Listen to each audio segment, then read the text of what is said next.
Hello, everybody. I am Johara Harper, and this is Ellie Lieberman. Am I saying that right? You are. Okay, just want to make sure. Um, and I'm going to be interviewing her for her upcoming novel, An Impossible Dream, and talk a little bit about her B series that she has published. Is that still going on, or are you done with the series? That's still going on. An Impossible Dream is book 2 in the series, and then I have two more books, and then there might be some companion short story collections as well. Nice. Okay, you want to talk a little bit about yourself? Sure. Before I begin, I just want to give a heads up that if it seems like I'm looking down a lot, it's because I'm referring to a lot of notes to aid with my extreme anxiety and my processing disorder. But You're fine. I'm a New Jersey transplant living in California. I have 14 books currently available that range from illustrated children's books to short stories to novels. And when I'm not writing or illustrating, I am working with the fairies on my handmade business, Acorn Talks. Nice. 14 books, that's a lot. And How more on long the have way. Oh, sorry, what? More on the way. More on the way, yeah. How long have you been publishing? I have been publishing since 2015. Oh, that would make sense why you would have a lot of books out. Yeah. Yeah, I've only started publishing without in 2020. Oh, gotcha. You got a good amount of books out too, and more on the way as well that I've Yeah. Twitter. I have exactly half as much as you have. I have 7 out. Nice. Yeah. So, so the main series you're working on right now is your B series, right? Yes. So, you want to just jump into the questions then? Yeah, the questions would be great. That Okay. works. I have them on my phone, so I might be looking down a little bit too. Um, so question number one is, what's your WIP about? If it's a sequel, you can talk about the overall story, including previous books. Alrighty, so An Impossible Dream is mostly a prequel following a character who's only really talked about in book 1 named Sarah. She is a servant in the castle in Migram's castle, and it is a story of friendship, love, survival, and dreams, even when they seem impossible. That sounds really interesting. Thank you. Yeah, I might have to check it out at some point once I have the money because I am broke right now. But Absolutely. yeah, I have a few things that I'm adding to my wish list, some indie books I want to read, and yeah, that sounds interesting. I might have to check it out. Um, so question number two is, what is your MC like? All right, so I actually have a blog I'm working on for my website right now that talks about descriptions of Sarah across all 4 of the books. Hayworth, who is in charge of the castle kitchens, and you get to meet her in B. She describes Sarah in book 1 as being stubborn and maddening and wise and having a good heart. In book 3 of the series, Where the Heart Is, the Queen notes that Sarah is loyal, can be a bit misleading, works hard to be forgettable, is guarded and wary. I love Ari's description of her in book 4, When Morning Comes, where she remarks that she expected the heavens to open up and a beam of light to fall upon her as disembodied voices harmonized over her presence, or that she might at least be, taller, given how larger than life she always seemed in Henry's stories. And in An Impossible Dream, one of my favorite descriptions of her is from a character, Elsby, who describes the true Sarah as the disobedience, the fire in her eyes and bubbling in her chest, and her cheeks turning faintly pink. This was camaraderie, not a pillar of stone. It was like dancing in the rain after years of drought. There was just something so beautiful about Sarah unguarded. And the thing about Sarah is she's not only a servant in the castle, but she's been a servant since she was 4 years old. So you have this dichotomy of the perfect little servant role versus the true Sarah, as Elsby puts it, which leads to these outward moments of keep your head down and your mouth shut, and these sometimes glorious inner moments of just pure snark. She seems like an interesting character. Seems She's like a lot phenomenal. of fun to write. She is a lot of fun to write. Question number 3. What are your other important characters like? So, in Impossible Dream, the other important characters would be Sayre's three core friends, who are Elsbie, Gracelyn, and Maybelle. There is Hayworth, who is in charge of the castle kitchens and oversees the servants. There are Letty and Marie, who are sort of the mean girls. And then there's the Queen, the King, the royal children, particularly Henry, or Puck as Sayre calls him, and his brother, her love interest, Brock. Oh, nice. A Large whole cast. bunch of characters. Yeah, very large cast. Yeah. Who's this isn't a part of the questions, but I'm just curious. Who's your favorite character to write? Is it the MC or is it a different character? Oh, see, that is so hard to choose because they are just so much fun, all of Yeah, them, in a variety of ways. They bring so much different things to the story, and they're just all so complex. So, yeah, I get it's that. fun. Yeah, I get that. Yeah, I can sometimes be hard to choose because like all these characters are so different, and there's different reasons why you like them. So Yeah. it's definitely hard to choose like which one is your favorite to write. Absolutely. Number that was 3. So 4 is if your MC has a love interest, what is their dynamic like? So, Fra and Sayre have this endearing, slow burn Cinderella type of love story. Because it is a forbidden love situation, and for the most part, both are realists who are simply trying to survive a dangerous situation, their courtship often takes the form of turning everyday scenarios like returning sewing straight pins into an excuse to see and talk to one Interesting. Forbidden romances can be quite interesting. another. Yeah, definitely. Yeah. Number 5 is who, despite the love interest, is closest to your MC? What is their dynamic like? So, other characters who are close to Sayre would be her three core friends, Elsbie, Gracelyn, and Maybelle. Gracelyn is really Sayre's first friend. They both have a past full of secrets, but they both try to sort of respect each other's privacy while being there to support one another. Neither have had a friend before, so they're just sort of figuring it out together. Elsbie's Sayre's roommate in the castle. She's smart in every sense of the word, and Sayre's really the first one who can kind of keep up with her.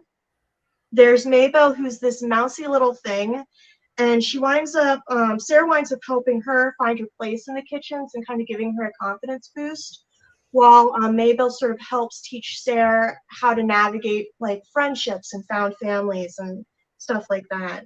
There's Henry, or Puck, as Sayre calls him, who becomes sort of like a little brother, but he's also the heir to the throne, so that power dynamic really can complicate their friendship at times. There's the Queen, who's Henry's mother, who, well, I guess you could kind of say she's sort of a fairy godmother. They form a friendship over reading, but again, the power dynamic as well as Sayre's past can sort of make that difficult to maneuver. Hayworth is in charge of Sayre and the other servants, but both are very stubborn and don't really see eye to eye, especially in the beginning of the story. Over the course of the story, their relationship really grows, and I would kind of describe Hayworth as sort of a Marilla Cuthbert character if you've ever read Anne of Green Gables. So, I yeah, haven't. highly recommend Anne of Green Gables. Really good book. Number 6, what's your world like? Is it similar to our world? Is it different? How so? The series features 5 kingdoms, and there's a whole bunch of war and politics and such. The stories themselves take place in the central kingdom of Midgrum, which perhaps is best summed up by the Hamlet quote, "There's something rotten in the state of Denmark." Sayre, in particular, is this odd mix of having been tossed about the kingdom of Bikram quite a bit, while almost always having the small world of the kitchen four walls. As she puts it, whole stretches of her life she could forget there was such a thing as the outside world. Forget it was not just some fantasy someone dreamt up and wrote in the pages of a book. And in B, where Ari and the people in her community work as day laborers for the farmland. In book 2, An Impossible Dream, Sarah and the girls she works with are dealing with poverty too, but it's on the other side of the kingdom. And they're working as servants in the rich estates and the castle. Patriarchy, violence, shame all sort of shape the kingdom of Bikram, and I draw a lot of my inspiration from what I observe in our own world. But what I feel is most essential to my writing and the world in my B series, similar to our world, is the indomitable human spirit you see in spite of the circumstances people find themselves in. When it comes down to it, Sarah and her friends are living in a state of constant danger and looming threats, but they're still just a bunch of teenage girls talking about kissing and having food fights and such. Nice, very interesting. I love how some people can just like have these like despite everything they go through, they still have like they still try to be normal, still try to be these kind people, and those are usually my favorite characters to write. It's like they're going through a lot of hell, but at the same time they never lost that little spark they had inside them. Exactly. Those are my favorite as well. Number 7, if you write fantasy, what's your magic system? And so each of the 5 kingdoms have their own lore, which I hope someday to write and publish as a companion to the series. Barrowland, the northern mountain kingdom, is said to be descended from dragons. Varana, the eastern ocean kingdom, is said to be descended from mermaids. You have Alciance, the southern forest kingdom, said to be descended from the Fae. Amerloc, which is the Western Desert Kingdom, is said to be descended from wolves, and Midgard is said to be descended from shadows. Part of what makes the series so special, though, is the question of if magic is real or not. You have certain people who seem to have magical qualities about them, miraculous things happen, but whether or not it can be explained away is sort of anybody's guess. Interesting. Number 8, do you like to write major plot twists? As a reader, I don't like having everything up front and being slammed in the head with a boulder. I prefer breadcrumbs and layers that get peeled back, information to naturally unfold and reveal itself. So that's how I enjoy writing, breadcrumbs and onions. Writing mostly feels like dictating for my characters too. I never know everything going into my stories. I discover the information when the characters reveal it, and somehow it all just magically seems to work out. This adds to my storytelling. Even the biggest of surprises have been hinted at along the way, sometimes in the smallest of gestures and character takes. Nice. Yeah, that seems to happen to me a lot too. It's like I don't even know the big things that get revealed later on. They just happen. Those are the best. Yeah. The best things that I always come up with like are the things that I don't originally have planned that just come to me in the spirit of the moment. Absolutely. Oh, we have a comment here. These books sound interesting. What is the name of the first book and work they be bought and where they can be bought? The first book is B, just BE, and it's available on Amazon. I also have signed copies in my Etsy shop as well. Nice. Okay, so number 9 is what tropes are in your WIP? The ones that come to mind include found family, a Cinderella moment, slow burn, tragic backstory, royalty, forbidden love. I think that's what I can think of right now. All great tropes. Number 10, what themes are in your WIP? Themes in An Impossible Dream include power, identity, belonging, and home, trauma recovery, including not just getting through a traumatic situation, but also when you have to return to a traumatic situation you've previously escaped from. Survival, dreams, even when they seem impossible, and social commentary about all of it and more. A couple examples include quotes like kitchen or brothel or castle, servant or wife or queen. It was just one thing they all had in common, womanhood seems synonymous with pain and struggle and surviving in the midst of violence. Or another one is they call it an extravagance when you can't afford shit, but they call it an investment when you've got pockets lined with gold. I love that. I also love how you mentioned like trauma, because I feel like a lot of times, especially in fantasy, you don't get to really, even though the characters obviously are going through some traumatic stuff, you don't always see the aftermath of that. Which Right. in fantasy of all things, we should see the aftermath of some of the stuff they go through. That's why I try to write. Like I know in my Jasmine Press series, Jasmine goes through PTSD in book 3 because she went through hell in book 2, and Absolutely. I think more fantasy books should do that. Fantasy, especially, because fantasy, your characters go through hell. Right, and it sort of makes it feel more real. I mean, we've all been there where we've gone through stuff and then had to deal with the aftermath. It sort of roots, especially for fantasy, it takes these fantastical ideas and roots in the reality so we can relate to the characters more, I think. Yeah, definitely. I do think, seeing the aftermath of some traumatic events is something we don't see as often as we probably should. Because it happens in real life. Of course, it's going to happen to these characters if they're in a fantasy world or not, because they're still human. Right. That was 10, so we're on 11. What was your inspiration for your WIP? Overall, Cinderella was a huge inspiration for Impossible Dream. Not just the whole dancing with the prince, different socioeconomic love story fairy tale itself, but the character of Cinderella. I grew up on the 65 Rodgers and Hammerstein TV movie, who was kind and hopeful, singing in my own little corner. And with Ever After, where she was strong and smart and saved herself.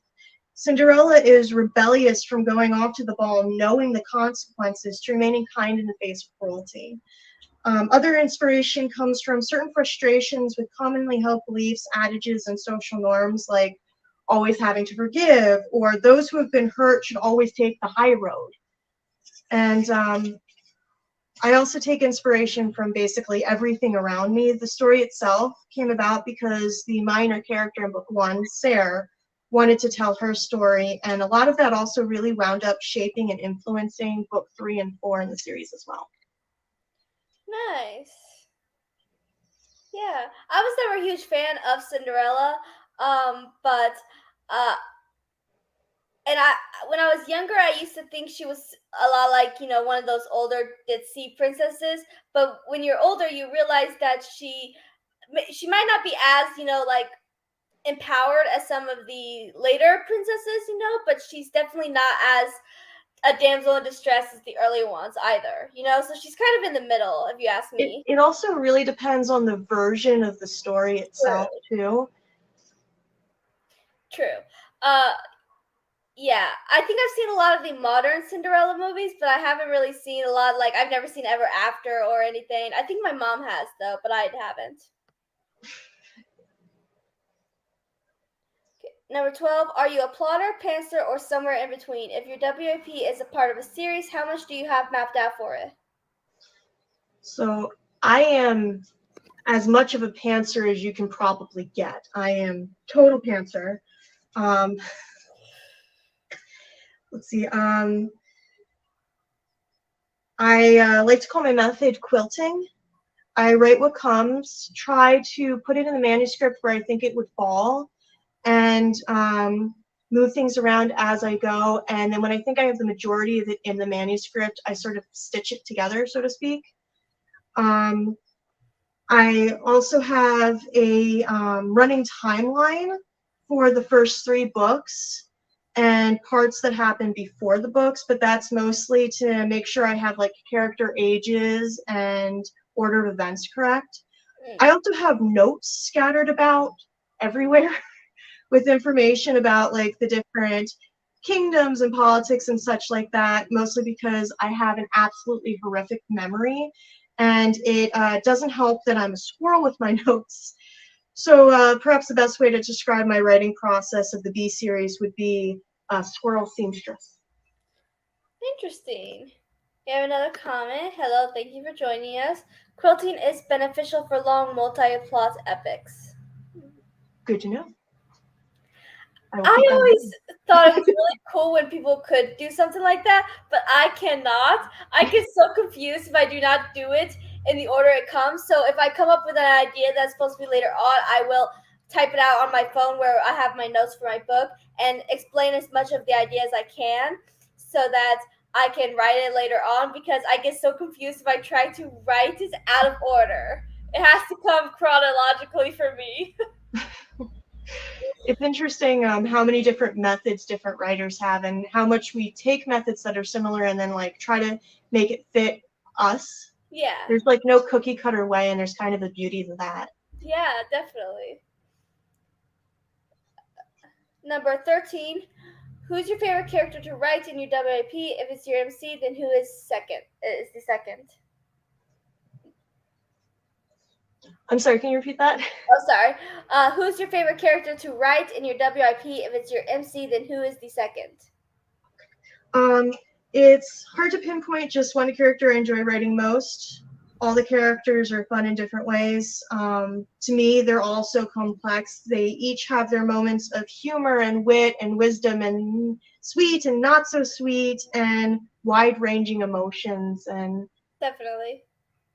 Yeah, it can be really hard to be like, yeah, I love to write this character because they have this quality, but then another character has this quality that you also love. So it's yeah, like, so yeah, because it's interesting when you have so many characters that are all just so different. It's like and the thing is, you love them all for different reasons. So exactly. it can be very hard to decipher who's your favorite character to write and everything, because it's like you obviously love them all because you created them for a reason, right? Oh, very much. And they feel so real to me. It almost feels like I would offend one of them to try to choose a favorite.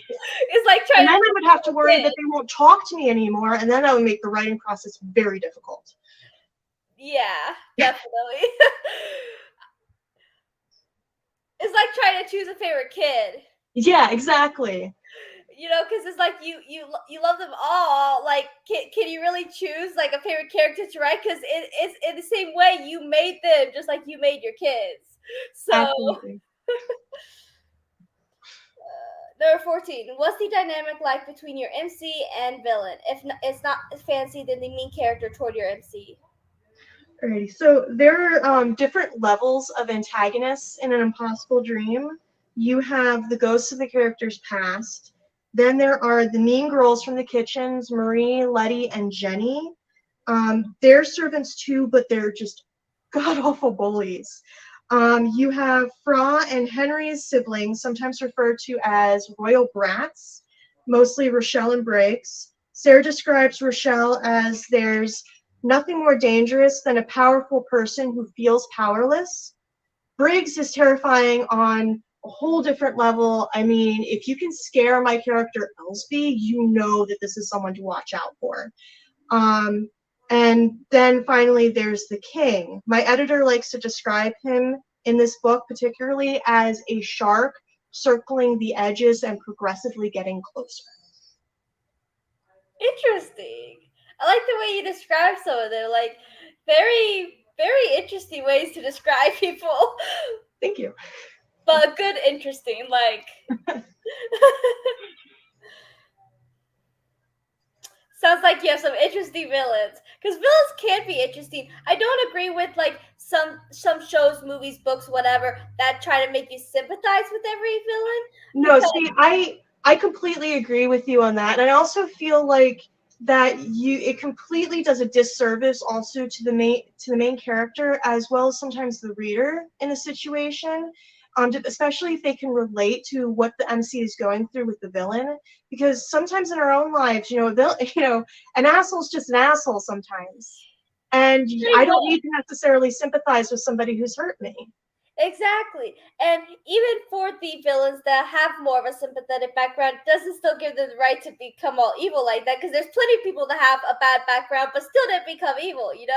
And Right. I mean, redemption in and of itself is not even necessarily the idea that, oh, all is forgiven, right? yeah, There needs to be more to that. I mean, there's more complexity with that in real life, so it really should reflect that in the stories. exactly. Because I do feel like that's like people will try to sympathize with a villain. Like if the author or creator from a show or something decides they like this villain, they're like, let's make the watchers or readers sympathize with them just because we started liking them. And it's Yeah, like, no. And there are people that go through hard stuff and become hard because of it. And absolutely. I still don't think you should exactly sympathize with them. You can be like, man, that sucks you went through that, but at the same time, you don't have to do this, whatever you're doing, that's all evil.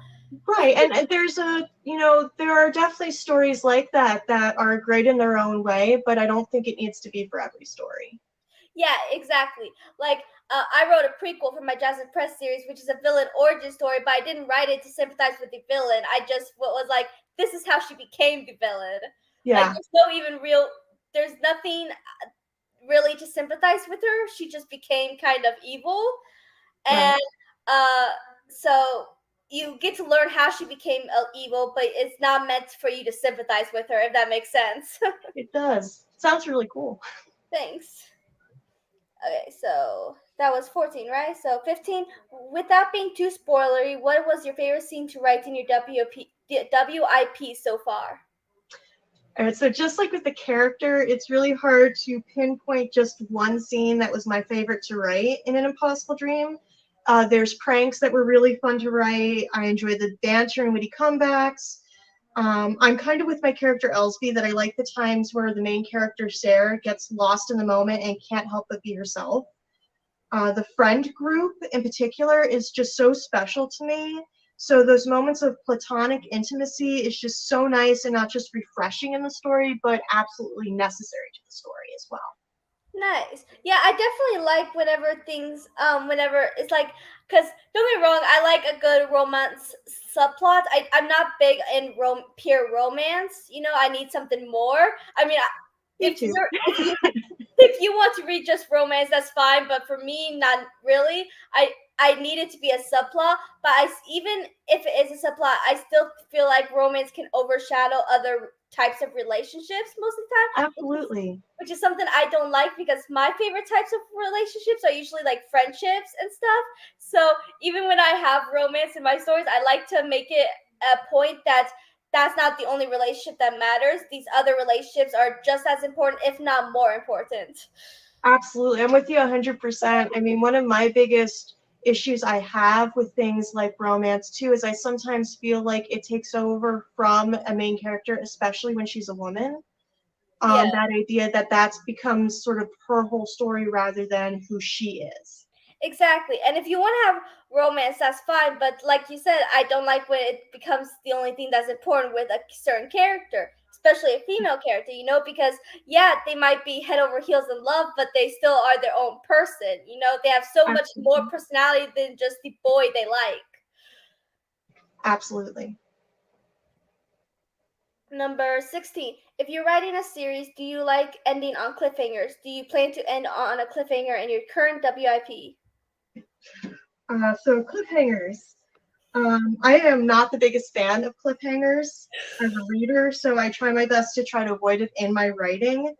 Um, I'm fine if there are still questions or a few like loose threads, but as long as the major plot points are pretty much wrapped up, I'm satisfied.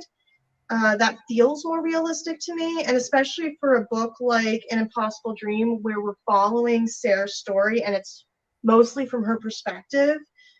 So it sort of you wind up knowing what she knows by the end of the book. Yeah, that's nice. So, you do you write you is it this third person? This is third person, Do you write third and person limited or omniscient? I'm sorry. Do you write third person limited or omniscient? That is a fantastic question. I wish I could have a really solid answer for you. Um, I is it omniscient or limited? It's probably more limited. I mean, it's got its moments of omniscient, sort of, Okay, because where I really show my knowledge of my craft. yeah, yeah, I was just wondering because what you were describing, like how it's in Sarah's POV, it sounded like more on the limited side. It Because is. It is definitely more on the limited side. There are a few moments that kind of break through with that. But for the most part, you're limited to what Sarah's knowledge is. And also, so like for instance, she's in the downstairs of the castle. She's working in the kitchen. So you have these things that are sort of going on around her. So like there's all this stuff going on upstairs with the royals, but you have sort of limited knowledge of what that is. And there was in writing it, for instance, with B, I talk a little bit about certain things Henry remembers or certain things that happened to Henry and Fra. And so this book is sort of the sort of prequel of An Impossible Dream. It works for it goes on for about 6 years, and the first 5 years of An Impossible Dream is sort of the prequel element, and then the last year of An Impossible Dream sort of coincides with the entire novel of B.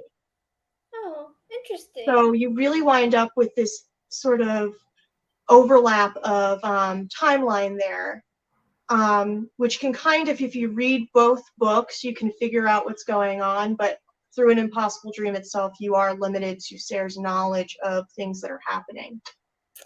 Yeah, that would make sense why there's not much cliffhangers, because if you're doing something where it's only one person's POV, then it makes sense that it would things would end with only what she knows. Yeah. So guilty, yeah, writing cliffhangers. Me too. I wouldn't say I dislike reading cliffhangers, but I get like not really annoyed, but like playfully annoyed, like, no, now I have to get the next book and read it right away. But I love writing them. Like I swear most of my series is at the end of each book, except for the final book, because I always wrap things up in the final book of the series.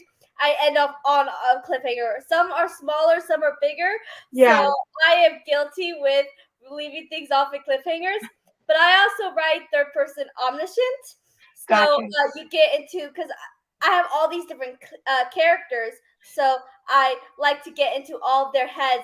Even though there is the 1 or 2 MCs, Yeah. I still like to get into the side characters' heads as well, so that the readers can get to know them just as much as the MCs. Makes sense. Do you know what's going on in the characters' heads, all of them, or just one of them? For me? Yeah. Oh, I pretty much know what's going on in all of my characters' heads, every single one of them. And then, for instance, so book 3, Where the Heart is going even sort of further back in the timeline because it's the Queen's story. And then book 4 sort of takes off where B left off. And in book 4, that is really where we're going to get inside the characters' heads of like Maybelle Graceland, Elsby, and Hayworth. But even when I'm writing specifically from like one character's perspective, I know what they're thinking, and it's pretty much author knowledge, unless it comes into play later on. Nice. Sometimes cliffhangers are unavoidable. Absolutely. And like for instance, in book 3, Where the Heart is, it's going to leave off with where the Queen's story leaves off. But if you start off with that book in the series, because my goal is ultimately to have each of these books be able to be read on their own in any order, but if you start off with book 3, Where the Heart is, it's going to probably feel most like a cliffhanger out of all my books. I kind of think when you're working with the series, certain things are inevitable, even in terms of like smaller types of cliffhangers. Like there are definitely questions you're going to be left with at the end of An Impossible Dream if you start there. But the overall story should feel wrapped up, in my opinion. Nice. At least for my preferences. Sounds like omniscient. Probably. At least in my head it's omniscient, and in the paper it might be a bit more limited. Yeah, it's like you know what they're thinking, but you don't tell the readers what they're thinking, kind of thing. Absolutely. Or like in Six of Crows, which I just finished writing, and how like each chapter is sort of a different character, and so you're sort of limited to like their perspective almost of what's happening within each chapter. Yeah, definitely. Definitely. I love Six of Crows. It is so good. It is. Okay, so that was 14, right? No. I lost my place. Just give me a second. We're discussing cliffhangers, I think. Cliffhangers, yeah, so that was 16. Okay, so question 17, that's what we're on. What's the scene you want to write in your WIP that you're excited for that you haven't gone to yet? So it's like a scene you already planned out to write, but you haven't actually written it yet. So, an impossible dream is actually all written out. But book 3, Where the Heart Is, follows the queen, and if book 4, When Morning Comes, continues the way it's going, like I said, Elsby, Maybelle, Graceland, and Hayworth are all going to get their perspectives in the story as well. And I'm enjoying sort of describing things from different characters' perspectives. Like the impression of Sayre, or the town around Midgrim was another one that I did. And I actually have a blog on my website about that one, different descriptions of that from different characters across different books. In Where the Heart Is, book 3, I'm really looking forward to the small victories the queen is able to carve out within her difficult circumstances. Oh, interesting. Yeah.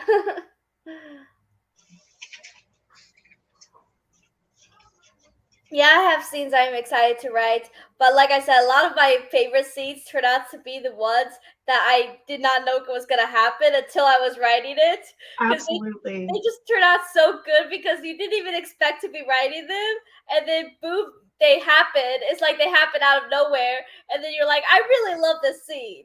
And then magically they fit. They just seem to Right? work itself into the story in like the perfect ways. It's like it's magic. Yeah, It's like the uh, computer was just writing itself. That's exactly. how it feels sometimes. Number 18, what's your favorite thing to write about? A certain type of scene, like fight scenes or romantic scenes, and so on. So I really like writing dialogue, and a lot of my scenes actually start out as like nothing but dialogue. And in the B series in particular, I've been challenging myself to work on exposition. An Impossible Dream has so much in Sarah's head, like we were discussing, that it kind of lends itself to that. And then in Where the Heart Is with book 3, it's even more so in this like limited scope of the Queen's head. So that's also sort of forcing me to do a little bit more exposition. I also really like shiver lines, those like really amazing, almost poetic lines that you have to like underline and save because they're just so good or profound. Nice. I always find it so interesting what's different people like what their favorite type of scene to write because it's always so different and it's like you're good at different things and then you struggle with other things and it's just so interesting to find out what other authors are better at and what are worse at than you. Absolutely. And I'm finding that like each book that I've worked on sort of has its own challenge in a different way and sort of pushes me with different things as well. Yeah, definitely. Try to push yourself as a writer and stuff. I Yeah, feel like and you should grow with every book you write, yeah, right? definitely, definitely. I look at my first series, Jasmine Prez, and my current series, The Realm Monsters, and my writing style has improved, and my writing itself has gotten better, and I'm like, that's the way it should be because you're supposed to grow as a writer.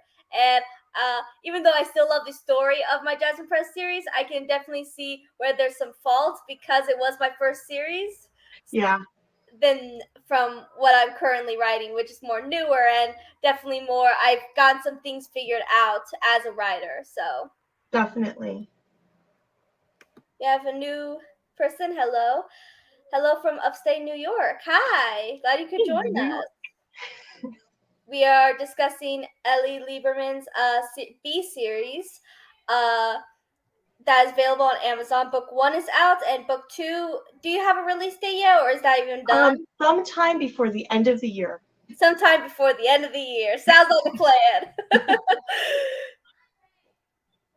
So that was question 18. So question 19 is what do you love most about your WIP and the series overall? Um, there is so much I love about my B book series as a whole. This is actually my first series that I'm writing, and it's grown in a lot of unexpected ways. Uh, as a whole, there is such a huge group of characters, and the world is so much larger than I've worked with before. And it's sort of this balance of the bigger picture within the microscopic view of particular characters. A sort of Monet painting effect, if you will, stepping closer as the books progress, taking us almost back in time, and then stepping back to take in it all by the time we reach book 4, seeing the aftermath and challenging our understanding of who the characters are. It's the idea of unraveling a ball of yarn and then crocheting a blanket with it. The timeline of the books feels very unique to me too, as is the way I use it throughout the series. Writing is also a safe place for me. I can talk about things uninterrupted, and that sometimes includes more personal trauma, whether I mean it to or not, because after all, writing is cheaper than therapy. Yeah, that's all really lovely. Yeah, definitely. Writing means a lot to me. I've been writing my entire life, even before I started actually writing books. That I'm when I got ready for publication. Like I just always been writing. It's always been um like a part of me, and it's definitely very important to me. So I definitely get it. Like writing is like a part of us. That's why we are writers. Oh yeah, I mean we put whole pieces of our soul into everything we write. Yeah, definitely. And even your earlier works that may not be as good because they were your earlier works, like they still have a special place in your heart. You Oh know, yeah. you still love the story and the characters, even if your writing has improved since then. And because they're all just so important to you, you created these entire worlds of these characters, and it's like because you do pour your entire heart and soul into your works, and Blood, it's a sweat, and very tears. beautiful I've thing. got the paper cuts to prove it.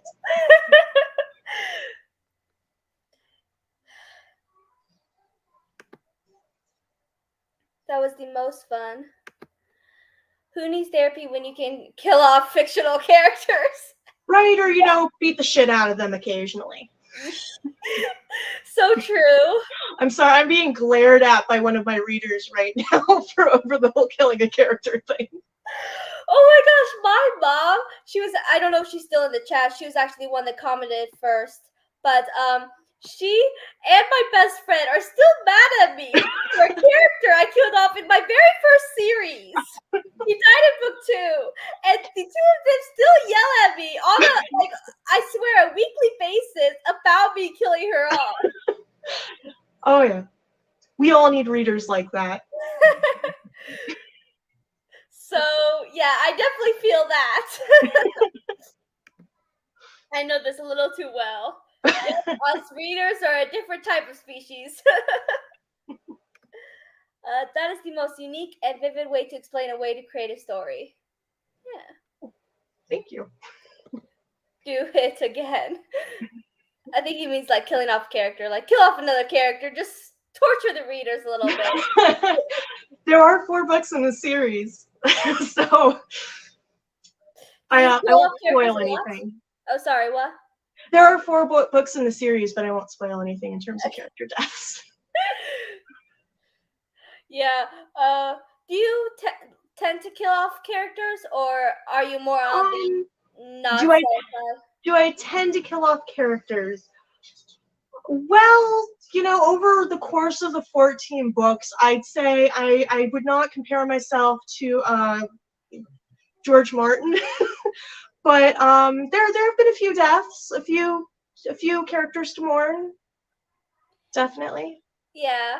Yeah, I feel that. I feel like I kill at least one character per series just because I do write those like epic fantasies with epic battles, and it just isn't realistic that every Yep. character comes off with just a few scrapes and bruises. So I feel like because of the type of books I write, at least one character is gonna have to die because it's just not Yeah, I mean, realistic.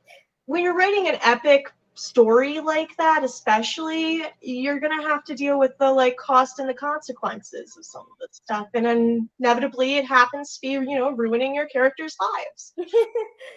Yeah, definitely. I write grid mark for context.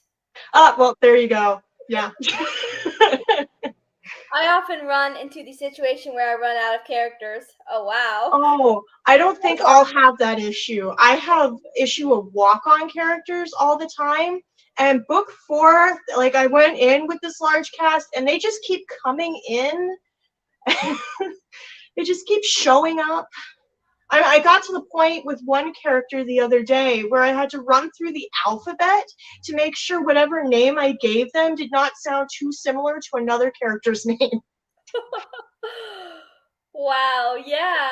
Because especially if you do have a lot of characters, it's like we have to make sure there's like no, uh characters with too many of the same name. Like Yeah, definitely have to try absolutely. to map out all your characters.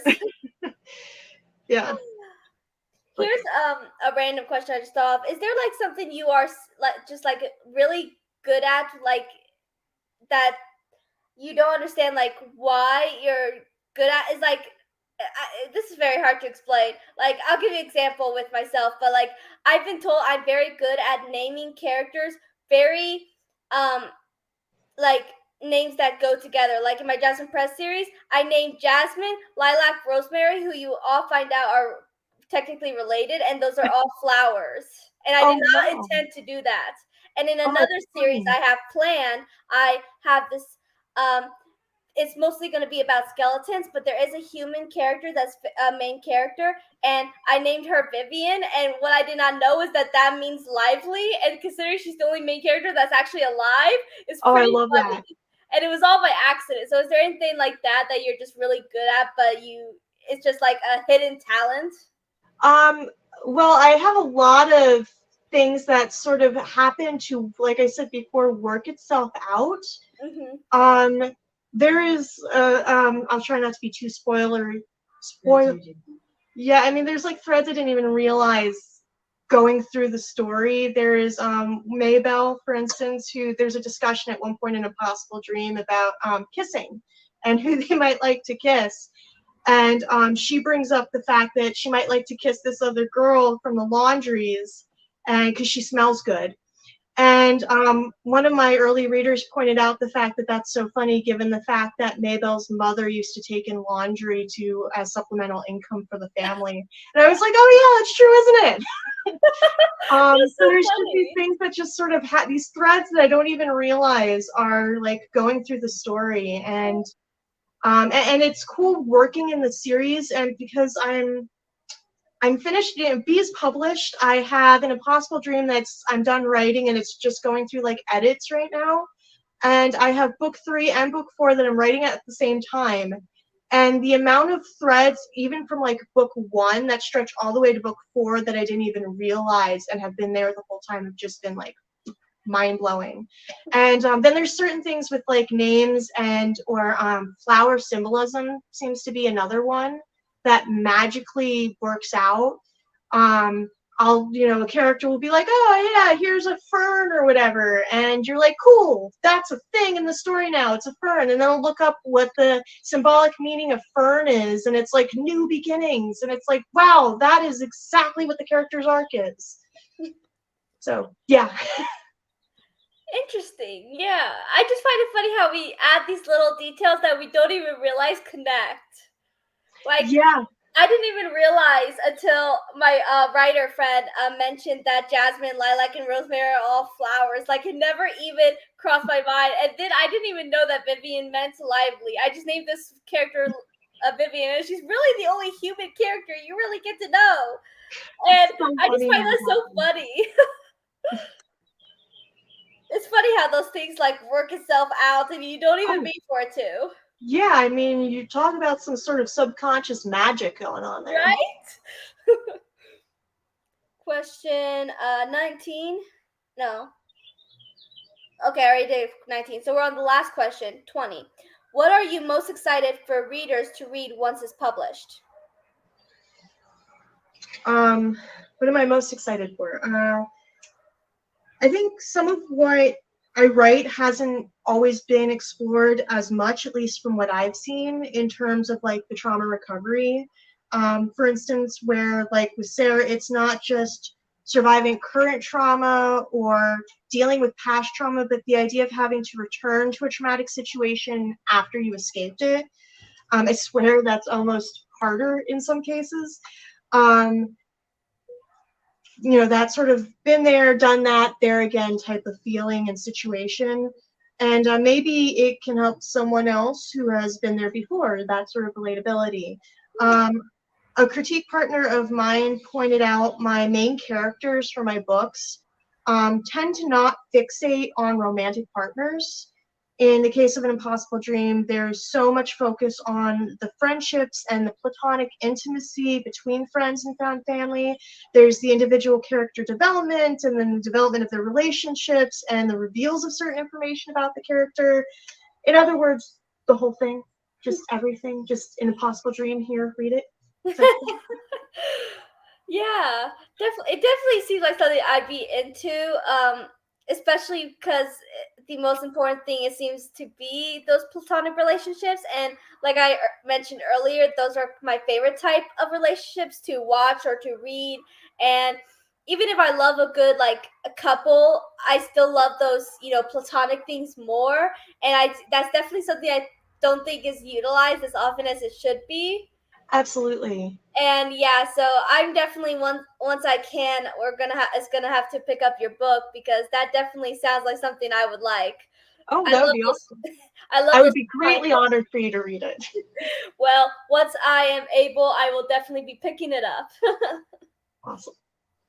because it does sound interesting, and all the questions you answered, all the answers just seem very intriguing, and it's definitely made me want to read it. Thank you. And thank you for this opportunity. I really appreciate you having me on Of to talk course. about my upcoming story and my B series and my books. Of course. This is something that I'm starting to do every Saturday. I already have several people lined up for the next like several Saturdays. So Oh, maybe once a year, maybe you could come back on someday whenever you have like another story you're working on and stuff. that would You're be always welcome awesome. to come back if you want to. Just I really text me. appreciate that. I will definitely take you up on that offer. Okay, because I would love to have you back to talk more stories because this was a lot of fun. This was my first author interview, and I think it went pretty well. So I'm very happy, and I am really looking forward to getting your book once I can because it does sound Thank, interesting. thank you so much. So anybody who's still watching, you can find her books on Amazon, and you said in your Etsy shop, right? You can find signed copies there. I have signed copies on my Etsy shop and I also have some fun book swag. And if you want, you can mention your Twitter handle if people want to follow you there. That's up to you. Sure, my Twitter handle is, let's see, 31773 Lieberman, Lieberman. That's the Twitter handle. It's basically Ellie spelled in numbers backwards and then my last name. I'm also on Facebook, TikTok, Instagram, Tumblr, Etsy, Goodreads, Amazon. You're on all the I'm on social. all of them. Yeah, so everybody out there, definitely check out her books. They definitely seem interesting, something I'd be into. Great interview. Uh, okay, there it goes. Future note: it would be a good idea to put a link in the to her books in the description. That's true. Yeah. I could still do that. Put it in the description because this will be out there for people to watch in the future if they want to. So I can put her a book in the description after the interview, and that should help. So if anybody wants to get your book, they'll have a link to it. Oh, That's a good cool. idea. Thanks. Sounds good. Yeah. You have a fax machine. Me? Do I have a fax machine? No, sorry, I don't have a fax machine. I don't even think I could use a fax machine. I will be cyber stalking you. Cool. I feel like that's another like author achievement right there. Right? Why don't you have a fax machine? Why don't I have a fax machine? Well, I've only ever had to really send out faxes at one point because of a company I worked for with outdated technology. If you're into fax machines, hey, that's cool. I just, not my thing. I don't have a need for one. Fax machines are the future. I will keep that in mind, especially if I'm writing more dystopian futuristic stories. Yeah, I've never used a fax machine. um, but yeah, this was a lot of fun. So definitely, I'm going. Right after this interview, I'll put your link in the description so people can check it out. And um, everyone, if you were interested in everything she said about her series today, then definitely check out her B series on Amazon or her Etsy shop, and definitely check it out because I do think it'll be worth reading. Thank you. Of course. So this was a lot of fun. Thank you so much for joining me. Thank you for having me. So definitely, if you ever want to show up again in the future, you know where my Twitter is. You can just message me, and I would love to have you on here again someday. Absolutely, it would be a lot of fun. Okay, until next time, thank you everyone who came on to show support to this lovely indie author.